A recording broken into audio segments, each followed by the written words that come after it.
सूरह आराफ आयत 15 में इब्लीस द्वारा क़यामत के दिन तक की मोहलत मांगने की बात पर खुदा ने उससे कहा कि जा, तुझे मोहलत दी जाती है, जो कर सके तू कर। एक चैलेंज दे दिया इब्लीस को। सूरह आराफ verse 16, whereupon Iblis said, now that thou hast thwarted me, shall most certainly lie in ambush for them all along thy straight way। आयत 16 में बताया जा रहा है कि इब्लीस ने कहा कि अब जबकि तूने मुझे निकाल दिया है, मैं यकीनन तेरे सीधे रास्ते पर बैठ जाऊंगा और इस पर घात लगाकर हमले करूंगा, यानी इसको बहकाऊंगा। आपने देखा उस समय भी जब आदम को केवल सजदा करने की बात हुई थी, इब्लीस को पता था कि यह आदम भी ज़मीन के लिए ही पैदा किया गया है और उसको ये भी पता था कि पूरी इंसानियत बसने वाली है, और वो ये भी जानता था कि एक दिन आएगा जब इस इंसान को मौत के बाद वापस बुलाया जाएगा। फरिश्तों को तो मौत नहीं आती, फिर इब्लीस को कैसे पता था कि ये इंसान जब ज़मीन पर जाएगा तो इसको मौत भी आएगी। जाहिर है कि वो पहले के क्रिएशंस को देख चुका था। ये साबित करती है आयत कि इससे पहले भी क्रिएशंस मौजूद थी। ये आयत सबूत है कि आदम से पहले और भी क्रिएशंस रह चुकी थी इस दुनिया में। आगे हम सनातन किताबों से भी यही साबित करेंगे। एक और बात गौर करने की है, इब्लीस कह रहा है कि मैं सीधे रास्ते पर घात लगाकर बैठूंगा कि इसको बहकाऊं। यही वो आदम के समय से अब तक करता आ रहा है, घात लगाकर बैठा है कि इंसान को सीधे मार्ग से बहकाए। इतना बहकाता है कि धर्म की राह चलने वाला इंसान अधर्म का मार्ग अपना लेता है और उसे समझ भी नहीं आता कि वो धर्म पे चल रहा है कि बहक चुका है। फिर कोई अवतार आता है सीधा मार्ग बताने के लिए, जब ये भटकाव बहुत अधिक हो जाता है और ये इसको फिर बहका देता है। यही बात तो गीता में कृष्ण के मुख से कही गई। जब जब अधर्म फैल जाता है और धर्म के उसूल मिट जाते हैं, तब तब धर्म को पुनः स्थापित करने के लिए और अधर्मियों का सर्वनाश करने के लिए परमात्मा अवतार लेता है। हिंदू यानी सनातन किताबों में भले ही शैतान की, इब्लीस की बात नहीं की गई हो, लेकिन जब जब इंसान बहक रहा है तो साफ है कि कोई ताकत है जो बहका रही है। एक बार कोई अवतार आया और उसने सीधी राह बताई, तब तो उसके मानने वालों को उस मार्ग पर बने रहना चाहिए था। नहीं, ऐसा नहीं होता, क्योंकि कोई ताकत घात लगाए सीधे मार्ग पर बैठी है। सीधे मार्ग का नुमाइंदा अवतार यानी पैगंबर के रूप में आया, लेकिन उसकी शिक्षा से जल्द ही इंसान को बहका दिया गया और ये बहकाना अब और तेज होता जा रहा है। कलयुग में इंसान सतयुग से द्वापर और त्रेता युग से होता हुआ कलयुग में आ गया है, जहां कोई अवतार आया उसकी शिक्षा से इंसान को विचलित करने के लिए इब्लीस लग जाता है, उसके कारिंदे लग जाते। वेद के मानने वालों को ऐसा बहकाया कि वो वेद भेजने वाले की ओर से आए अवतार कृष्ण से लड़ने आ गए। राम के वंशज भी कृष्ण से लड़ने आ गए।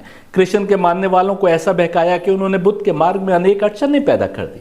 इधर इब्राहिम के मार्ग पर चलने वाले बहके तो मूसा को उन्हें निजात का सीधा रास्ता दिखाने आना पड़ा।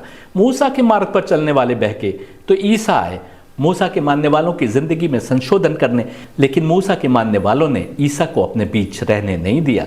ईसा के मानने वाले अगले 500-600 वर्षों में इतना बहके कि फिर मोहम्मद को आना पड़ा, और मूसा और ईसा के मानने वालों ने हर मुमकिन कोशिश कर ली मोहम्मद के मानने वालों को परेशान करने में। हर जमाने में सीधे मार्ग की शिक्षा देने के लिए, धर्म की शिक्षा प्रदान करने के लिए आए हुए अवतारों के मार्ग से, जैसा कि गीता ने कहा, बहकाने वाली कोई ताकत जरूर थी जिसको जुल्मत या तमस कहा गया है। इब्लीस, हम दिखाएंगे, उसी ताकत का कारिंदा है। आज भी हम राम और कृष्ण और बुद्ध का नाम तो जपते हैं, लेकिन उनकी शिक्षा से कोसों दूर है। मूसा, ईसा और मोहम्मद से भी मोहब्बत का दम भरते, लेकिन उनकी शिक्षा से कोसों दूर है। और मैं तो साबित करता आ रहा हूं कि राम, कृष्ण, बुद्ध, मूसा, ईसा और मोहम्मद की शिक्षा में रत्ती बराबर भी अंतर नहीं था। सबके सब सीधी राह दिखाने आए थे और एक ही परमात्मा के नुमाइंदे थे, लेकिन इब्लीस और उसके लश्कर ने हर अवतार की शिक्षा से उसके मानने वालों को बहकाया, और इस प्रकार विभिन्न धर्म बन गए। विभिन्न धर्म जिनकी बुनियाद पर तुम लड़ मरते हो, ये दरअसल सीधे मार्ग से बहकाए जाने के बाद के बचे अवशेष हैं, जिन्हें किसी ने कोई नाम दे दिया, किसी ने कोई और। एक बात यहां समझने की है जो हमने पहले नहीं बताई थी। हमने बताया था कि परमात्मा का डिवाइन क्रिएशन प्लान बहकाने वाली ताकत के बिना अधूरा है, लेकिन एक बात जो हमने पहले नहीं बताई वो ये कि परमात्मा का इंसान के लिए बनाया डिवाइन क्रिएशन प्लान गाइड करने वाले नुमाइंदों के बिना भी अधूरा है। क्योंकि यदि केवल मिसगाइड करने वाली, बहकाने वाली ताकत हो और कोई गाइड करने और हिदायत देने वाला ना हो, तो फिर ये नाइंसाफी होगी इंसान के साथ। इसमें तो अदालत नहीं कि खुदा ने इतनी ताकतवर बहकाने वाली ताकत तो बनाई जो सारी दुनिया को हर जमाने में बहकाती रहती है सीधे रास्ते से, लेकिन कोई ताकत ऐसी नहीं बनाई कि जो उसको हिदायत दे, उसको गाइड करे। गीता और कुरान दोनों से साबित है कि हक को सीधे रास्ते के नुमाइंदे हर ज़माने में आते रहे, इंसानियत को हिदायत देने और उनको सीधे रास्ते पर लगाने के लिए। इन सब का मार्ग एक था, इनका उद्देश्य एक था। यही नूर के नुमाइंदे हैं और इब्लीस जुल्मत का नुमाइंदा है। और कुरान कह रहा है कि नूर और जुल्मत के बनाने वाले हम हैं। नूर और जुल्मत दोनों ताकतों को इसलिए बनाया गया कि इंसान की परीक्षा हो सके। इन दो इक्वल एंड अपोजिट ताकतों के बीच में इंसान एक बेहतरीन दिमाग के साथ रखा गया। ये दोनों ताकतें उसको अपनी ओर खींचने में लगी हैं। इंसान पर है कि वो अपनी अकल को प्रयोग करते हुए कौन सा रास्ता चुनता है। जब इब्लीस को मोहलत मिल जाती है तो अगली आयत में वो कहता है कि अगर तूने मुझे मोहलत दे दी तो अब मैं उन पर हर ओर से हमलावर हूंगा, उनके सामने से और उनके पीछे से और उनके दाएं से और उनके बाएं से, और तू पाएगा कि उनमें अधिकतर तेरा शुक्र अदा नहीं करते। देखिए आयत 17, Then I will certainly come upon them from before them and from behind them and from their right and from their left, and you will not find most of them thankful. आदम को जब create किया गया और उन्हें स्वर्ग में रखा गया, तब से इब्लीस उनको और उनकी औलाद को बहकाने में लगा है। हिंदू जो मानते हैं कि हम सतयुग से 2 और युगों से गुजरते हुए कलयुग में आ गए, जहां पाप की संख्या पुण्य से काफी अधिक है, उनको तो आसानी से समझ में आ जाएगा कि इब्लीस का काम ही सीधे रास्ते से इधर उधर भटकाना रहा है। ब्रदर आक्या उपनिषद तो कहता है कि असुरों को एकदम विपरीत मार्ग बताया गया और वो सीधे मार्ग से भटकाने को ही अपना फर्ज समझते हैं। वेद से हिंदू भटके, तब तो कृष्ण आए और उन्होंने फिर से सीधे मार्ग को बताने की कोशिश की, लेकिन बुद्ध का समय आने तक एक बार फिर हिंदू इतना भटक गए थे कि एक और अवतार आने की आवश्यकता पेश आई। आज कितने हिंदू हैं जो मोक्ष पाने के इच्छुक दिखाई देते हैं और कर्म कर रहे हैं या सत्य मार्ग की तलाश में, इसलिए कि उन्हें मोक्ष मिल सके। जो मार्ग खुदा की वंदना और उसकी इबादत का मार्ग था, जो उसकी भक्ति का मार्ग था, जो सीधा मार्ग था मोक्ष का, उससे भटका कर इब्लीस ने हमें रस्मों में डाल दिया। जितनी बार भी अवतार आए उनके मार्ग से उसने भटकाया, और जब निश्चिंत हो गया कि अब ये इतना भटक चुके कि सीधे मार्ग पर नहीं पहुंच सकेंगे, तो निश्चिंत होकर दूसरों को बहकाने में लग गया। लेकिन हर जमाने में कुछ लोग ऐसे अवश्य रहेंगे जो इब्लीस और उसके साथियों के बहकावे में नहीं आएंगे। ऐसा कॉन्फिडेंस है खुदा का हमारे ऊपर। और जो सत्य मार्ग से विचलित होकर इब्लीस के मार्ग पर चलने लगा, उसके लिए जहन्नुम की आग तैयार है। ऐसा आयत नंबर 18 में कहा गया है। देखिए, said he, get out from this state, despised, driven away. Whoever of them will follow you, I'll surely fill hell with you all. जब परमात्मा ने कहा कि मैं चाहता हूं कि मिट्टी से जमीन पर अपना खलीफा यानी नायब यानी रिप्रेजेंटेटिव बनाऊं, तो फरिश्तों ने पूछा था कि क्या तू उसको क्रिएट करेगा जो जमीन पर करप्शन और खुरेसी करेगा। इस पर परमात्मा ने उत्तर दिया था कि मैं जो जानता हूं वो तुम नहीं जानते।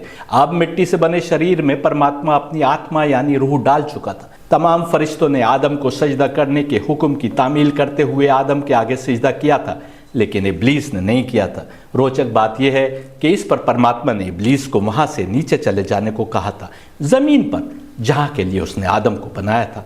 अब समय था आदम को परीक्षा से गुजारने का। फरिश्तों ने हुक्म मिलने पर आदम को सिजदा तो कर लिया था, लेकिन उनको यकीन दिलाना था कि ये क्रिएशन फरिश्तों से अफजल है, बेहतर है। हम और आप आज भले ही फरिश्तों से बेहतर नहीं है, लेकिन हम में कैपेसिटी है अपनी आत्मा को पाक करके फरिश्तों से बेहतर बनने की, अशरफुल मखलूकात बनने की, पुरुषोत्तम बनने की। कुरान 2:31 से 33 देखिए। And he taught Adam the names, all of them, then he showed them to the angels and said, inform me of the names of these if you are truthful. They said, exalted are you, we have no knowledge except what you have taught us.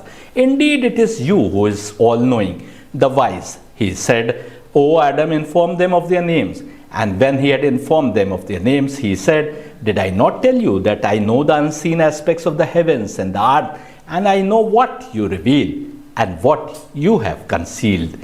और फिर खुदा ने आदम को नाम सिखाए सब के सब, और फिर उसने उनको फरिश्तों के सामने किया और कहा कि ज़रा मुझे इनके नाम तो बताओ अगर तुम सच्चे हो। यहाँ पर कुरान के कमेंटेटर्स की विभिन्न राय है। कुछ का कहना है कि खुदा ने तमाम चीज़ों के नाम बताए और उन्हें फरिश्तों के सामने पेश किया। वहीं दूसरे कमेंटेटर्स का कहना है कि तमाम चीज़ें कहाँ से दिखाई जा सकती थी, और फिर बहुत सी चीज़ें तो ऐसी हैं कि शक्ल नहीं रखती, जैसे ऑक्सीजन या फिर ऑक्सीजन ना होने पर मौत।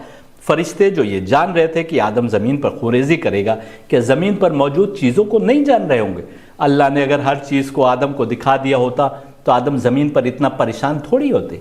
आगे हम दिखाएंगे एक क्रिश्चियन सोर्स से जो बताता है कि जब आदम ज़मीन पर आए और बिजली चमकते देखी या बादलों की घड़घड़ाहट सुनी तो डर गए, गर्मी का एहसास हुआ तो परेशान हो गए, रात देखी तो भी सहम गए। ये सब दिखाना मकसूद नहीं था।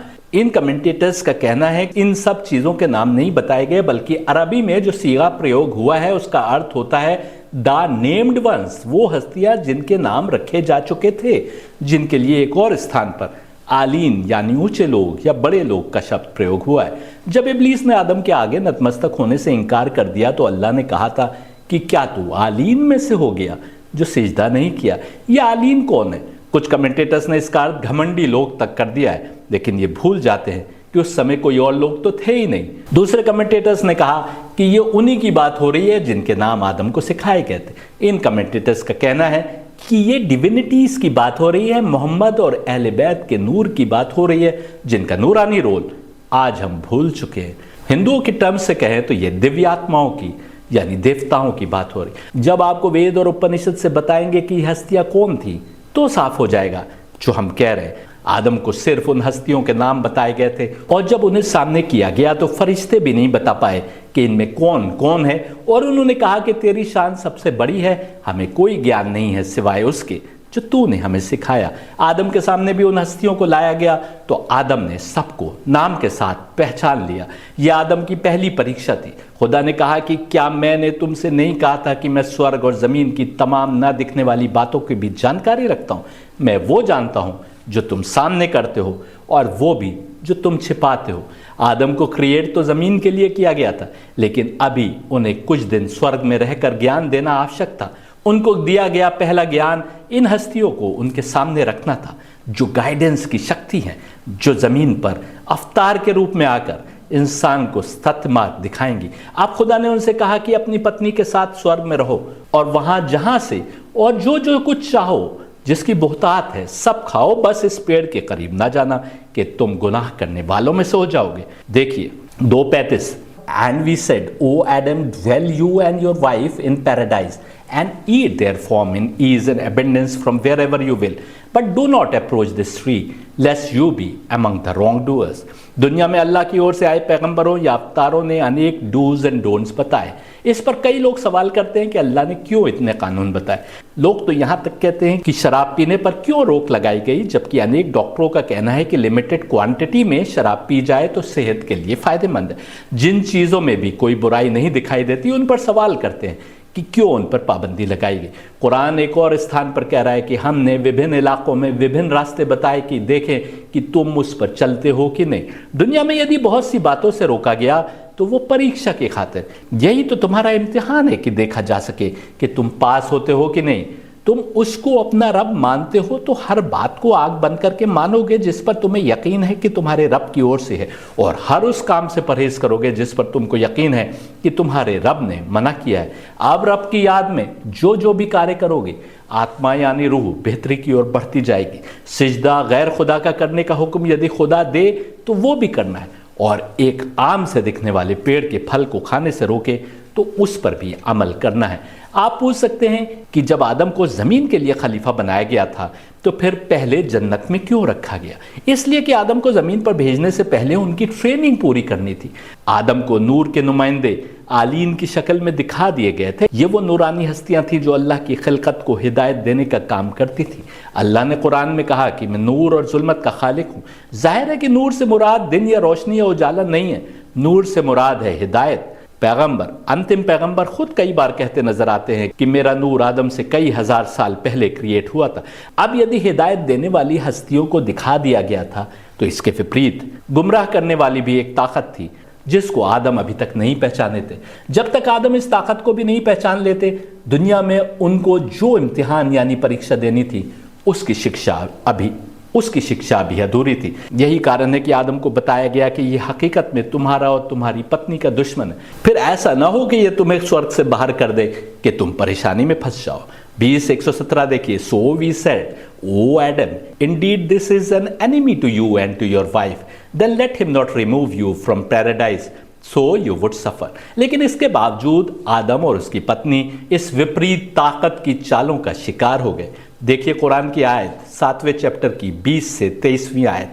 But Satan whispered to them to make apparent to them that which was concealed from them of their private parts. He said, Your Lord did not forbid you this tree except that you become angels or become of the immortals. And he swore by Allah to them, Indeed, I am to you from among the sincere advisors.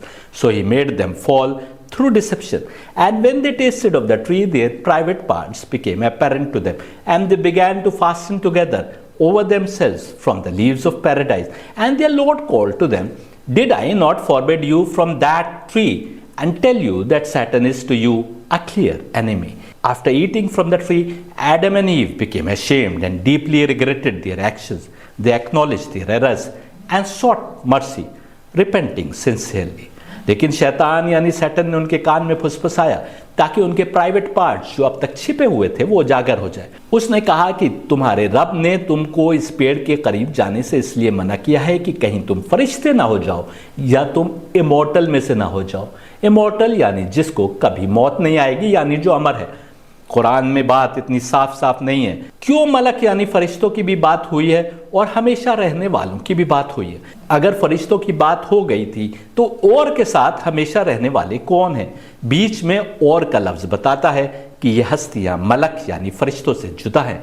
Old testament में यहां पर साफ साफ कहा गया है कि Satan यानी शैतान ने आदम से कहा कि तुमको पेड़ के नजदीक जाने से इसलिए रोका गया है कि कहीं तुम डिविनिटीज में से ना हो जाओ, यानी डिवाइन हस्तियां जिनको वेद आदि में देवता या दिव्य आत्मा कहा गया है, जिनकी समझ हिंदू खो चुके हैं। यही आलीन यानी ऊंची हस्तियां थी जिनको आदम के सामने किया गया था। ये हिदायत देने वाली हस्तियां हैं। इनके रास्ते पर चलकर मोक्ष यानी निजात है, और इनके रास्ते से बहकाना या इनकी समझ को गुम कर देना ही हर जमाने में सैटेनिक फोर्सेस का काम रहा है, और वो हमारा बहुत ही सिंसियर एडवाइजर अपने को दिखाता है। कुरान के अनुसार सैटन ने कहा कि यकीनन मैं तुम्हारे सबसे सिंसियर एडवाइजर्स में से हूं, और इस तरह सैटन ने आदम और हव्वा को बहकाकर अपने वश में ले लिया। कुरान कह रहा है कि जब उन्होंने पेड़ का फल खाया तो उनके प्राइवेट पार्ट्स उन पर जाहिर हो गए और वो अपने को स्वर्ग के पेड़ों की पत्तियों से ढकने की कोशिश करने लगे। और उनके रब ने उनसे कहा, क्या मैंने तुमको पेड़ से दूर रहने को नहीं कहा था और तुमको नहीं बताया था कि सैटन यानी शैतान तुम्हारा खुल्लम खुल्ला दुश्मन है। यहां पर एक बात आपको बताने की जरूरी है, प्राइवेट पार्ट्स जग जाहिर हो गए। जो लोग 72 हूरों की बात करते हैं, हुरैन की बात करते हैं, उनको पता होना चाहिए कि वहां पर प्राइवेट पार्ट्स छिपे हुए हैं। वहां के ऊपर कोई रंगरेलियां नहीं हो रही। प्राइवेट पार्ट्स यानी वासना है ही नहीं। वासना इसलिए नहीं है क्योंकि बच्चों को पैदा करने का जो सिस्टम इस दुनिया के लिए बना है उसकी वहां जरूरत नहीं है। आगे बढ़ते हैं। बस अब आदम की स्वर्ग में ट्रेनिंग पूरी हो गई थी। दिव्यात्माएं यानी नूरानी हस्तियां यानी आलीन तो उनको दिखाए जा चुके थे। आदम उनको इतना ही बड़ा जानते थे कि उन जैसा बनने का ख्वाब देखते थे जो हमेशा से हैं, अमर हैं। लेकिन आदम जुल्मत को नहीं पहचानते थे कि वो कैसे गुमराह करती है, कैसे भटकाती है। आप कह सकते हैं कि आदम ने तो पैदा होते ही इब्लीस को देख लिया था, जिसने सजदा करने से इनकार कर दिया था। फिर क्यों नहीं उन्होंने उसको पहचान लिया? इसलिए कि इब्लीस जुल्मत नहीं है। इब्लीस तो उन जिन्नातों में से बचा हुआ था जिनको जुल्मत ने बहकाया तो उन्होंने खोरेसी की, एक दूसरे को कत्ल कर डाला। अपनी इबादत के कारण इब्लीस को उसकी कौम में से निकाल लिया गया था। हजारों साल से वो इबादत करता था, इस हद तक कि फरिश्ते उसको अपना जैसा समझने लगे थे। हालांकि दोनों में अंतर था। फरिश्ते रोबोट के समान थे जिनको जो काम बताया गया उसको अंजाम देते थे, लेकिन इब्लीस के अंदर भी नूर और जुल्मत दोनों ताकतें काम करती थी। स्वर्ग में रहते हुए इब्लीस आलीन यानी ऊंचे लोगों को भी जानता था। यही सबब है कि जब इब्लीस ने सिजदा करने से इनकार किया और अल्लाह ने कहा कि क्या तू आलीन में से हो गया, तो इब्लीस ने यह नहीं पूछा कि आलीन यानी ऊंचे बड़े लोग कौन हैं। वो इस हद तक इन्हें जान रहा था कि आदम से भी उसने कहा कि फल खाने से तुमको इसलिए रोका गया है कि कहीं तुम मलक या उन डिविनिटीज में से ना हो जाओ जो ऊंचे लोग हैं, जो हमेशा के लिए। आप कहेंगे कि यह भी बेसिर पैर की लायक इब्लीस कोई और है और जुल्मत कोई और है। एक सवाल का जवाब दीजिए। इब्लीस उस दिन बहका जिस दिन उसको आदम को सिजदा करने को कहा गया था। उसका ईगो आगे आ गया। उसने कहा कि मैं तो आग से बना हूं जबकि आदम मिट्टी से बना है, मैं इससे अफजल हूं। वो भूल गया कि अफजल वो है जिसको अल्लाह बड़ा बना दे, वरना कोई किसी से अफजल नहीं है, सब बराबर है। एक जैसे। अगर इब्लीस उस दिन शैतान बना जिस दिन उसने आदम को सिजदा करने से इनकार किया, तो फिर उन पहले के क्रिएशन को किसने बहकाया जिनके लिए फरिश्तों ने कहा कि क्या तू उनको पैदा करेगा जो जमीन पर खूरेसी करेंगे? इब्लीस उनमें से ही तो बचा लिया गया था। और फिर इस इब्लीस को किसने बहकाया? यदि कोई ताकत ना होती जो बहकाती है, तो ये इब्लीस भी नहीं बहकता जिसने तमाम इंसानों से अधिक इबादत की थी। याद रखने की बात यह है कि जुल्मत कोई बड़ा डंडा लेकर नहीं आती कि हमको हाँक कर दूसरी राह पर लगा दे, बल्कि हमारा ईगो, हमारी लालच, हमारा मोह, हमारी ईर्ष्या, हमारी वासनाएं, दुनिया की चाहतों का लालच, नफरतें, जलन, आराम पसंदी, ऑर्गन्स ऑफ एक्शन और सेंसेस के शिकंजे का जकड़ाव आदि के कारण ही हम दुनिया में गर्क हो जाते हैं और मकसद से बहक जाते हैं। जुल्मत अल्लाह के क्रिएशन प्लान का हिस्सा है, जैसा कि कुरान में अल्लाह ने कहा कि वही नूर और जुल्मत का क्रिएटर है। बृहदारण्यक का उपनिषद कहता है कि उन जुल्मत के कारिंदों को, असुरों को मार्ग ही दूसरा बताया गया था, यानी वो बहकाने में लगे हैं इसलिए क्योंकि उन्हें काम ही यही सुपुर्द किया गया है। यही कारण है कि कुरान ने कहा कि अल्लाह ने ज़मीन पर खलीफा बनाने की सोची, आदम को क्रिएट किया, उसको स्वर्ग में उस समय तक रखा जब तक कि उसकी ट्रेनिंग पूरी नहीं हो गई और वो जान नहीं गया कि जुल्मत कैसे बहकाती है, और फिर ज़मीन के लिए खलीफा बनाया था तो ज़मीन पर ही भेज दिया। यदि जुल्मत अल्लाह के क्रिएशन प्लान का हिस्सा ना होती तो अल्लाह ज़मीन को जुल्मत से पाक कर दिए होता। जब आदम क्रिएट किए गए और आंखें खोली तो उन्होंने अपने सामने इब्लीस को देखा। इब्लीस को देख चुके थे तो फिर दोबारा पहचान लेते जब वो कह रहा था कि मैं तुम्हारा सबसे बड़ा शुभचिंतक हूं। इसलिए नहीं पहचाने कि अब उनके सामने इब्लीस थोड़ी था। अब जुल्मत ने किसी और क्रिएशन के चेहरे के साथ आदम को बहकाया था। कुछ रिवायतों में सरपेंट यानी सांप की बात हुई है, कुछ में किसी और जानवर की, मोर की बात हुई, लेकिन हकीकत यह है कि जुल्मत अब किसी और रूप में आई थी, इसलिए आदम उसको पहचान नहीं सके। समझिए, इब्लीस भी मोहरा है जुल्मत का। जुल्मत एक ताकत है और ये उस ताकत की एकदम विपरीत ताकत है जो हमको निजात की राह दिखाती है और जिसको नूर कहकर समझाया गया। उपनिषद और वेदों ने इसको दिव्यात्मा शक्ति बताया। आदम को जमीन पर भेजा जा रहा था, वो परेशान थे, रो रहे थे, तो अब उनको सांत्वना दी गई। देखिए दूसरे चैप्टर की 37वीं से 39वीं आयत। Then Adam received from his Lord some words, and he accepted his repentance. Indeed, it is he who is the accepting of repentance, the merciful. We said, go down from it, all of you, and when guidance comes to you from me, whoever follows my guidance, there will be no fear concerning them, nor will they grieve. And those who disbelieve and deny our signs, those will be the companions of the fire. They will abide therein eternally. तब आदम ने अपने रब से कुछ शब्द सीखे और उसने आदम की तौबा यानी पश्चाताप को कबूल कर लिया। हमने आदम से कहा यहाँ से नीचे चले जाओ, और जब हमारी ओर से गाइडेंस यानी हिदायत तुम तक आए तब उस पर चलना। जो कोई भी मेरी गाइडेंस यानी मेरे द्वारा आई हिदायत पर चलेगा उसको डरने की या खौफ करने की कोई आवश्यकता नहीं, और जो कोई भी उसको नहीं मानेगा या झुटलाएगा उनके लिए नरक की आग है जहां वो हमेशा हमेशा के लिए रहेंगे। हिदायत को जमीन पर आना था। शब्दों से साफ है कि उस समय तक हिदायत नहीं आई थी। हिदायत यानी नूर का इंसान के जिस्म में अवतरित होना ताकि वह अवतार यानी पैगाम देने वाला कहलाए। जब जब भी जुल्मत इंसान को अपने वश में कर लेगी, उसको सीधे मार्ग से बहका देगी, तब तब गाइडेंस यानी हिदायत देने कोई ना कोई आएगा। यही तो गीता ने कहा कि जब जब धर्म की हानि होती है और अधर्म बढ़ जाता है, तब तब धर्म को फिर से स्थापित करने और अधर्मियों का नाश करने अवतार आता है। एक जमाना आने वाला था जब नूर के तमाम पार्ट्स यानी अज्जा दुनिया में हिदायत देने के लिए मानव शरीर में आएंगे। इनको अहले बैत के रूप में पहचानवाया गया। आदम ने जमीन पर आने के बाद ही बीहड़ जंगल में उस स्थान की निशानी कायम की थी जहां हिदायत देने वाले नूर के नुमाइंदों को आना था। इसका नाम बैतुल्लाह रखा गया था क्योंकि यहाँ पर अहले बैत को आना था। यह खुदा का घर बनाया गया था ताकि इस घर के अहल यानी वो आलीन, वो ऊंचे लोग जिनको आदम को पहचानवाया गया था, वो जब इस छिपी हुई जगह पर आए तो इंसान उनसे गाइडेंस लेते हुए निजात पाए। आगे मैं दिखाऊंगा कि मुसलमानों में पुनर्जन्म इसलिए नहीं बताया गया क्योंकि हिदायत के नूर के आ जाने के बाद अब पुनर्जन्म की आवश्यकता नहीं थी। पुनर्जन्म तो उस समय तक के लिए था जब तक कि हिदायत का नूर ज़मीन पर ना आए।